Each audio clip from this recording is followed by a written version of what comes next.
Any mom will tell you she doesn't want to miss a moment with her kids, but that can be tough when you're dealing with a health issue.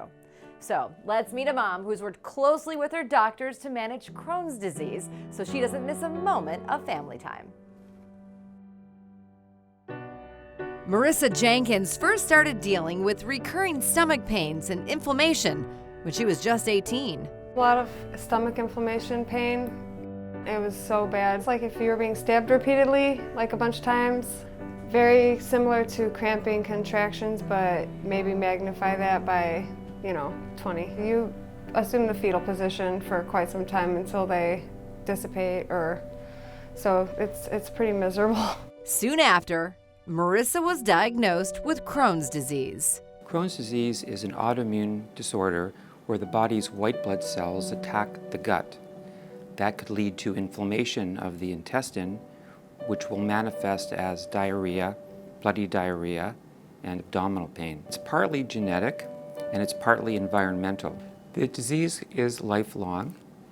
Sometimes the disease can enter into remission and we can de-escalate the therapy, but it's often a lifelong therapy. Marissa started on medications but stopped them when she became pregnant with her daughter, and that led to a complication of her Crohn's disease.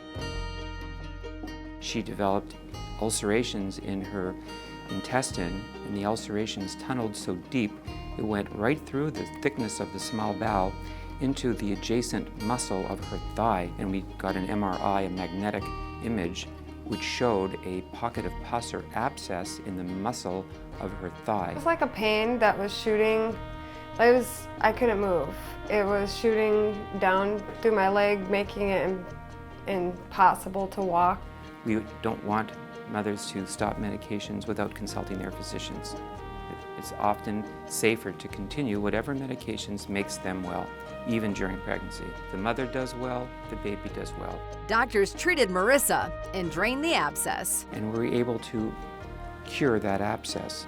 Marissa and baby Zoe did very well. She was able to be delivered close to term. I'm pretty grateful for that. I don't want anything to happen with her, so that was my main concern. Not only did Zoe do well, so did Marissa. I've actually been in remission for over a year now. It feels really good. Marissa is doing very well right now. Her Crohn's is clinically in remission. There's no signs of clinical activity. Patients with Crohn's disease should be proactive and not react to when things flare up. It's much better to be proactive, keep them healed, and to prevent complications. Marissa says her priority now is focusing on her family and continuing to work with her doctors to keep her Crohn's disease in check.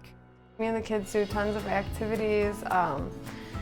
We go outside, we do painting, art, play with toys. It's very important because you want to be 100% for them.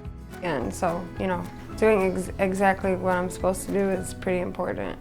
Our goal is to keep her in a deep remission where we do periodic colonoscopies to make sure that there are no ulcerations. Keep an open, honest relationship with your doctor.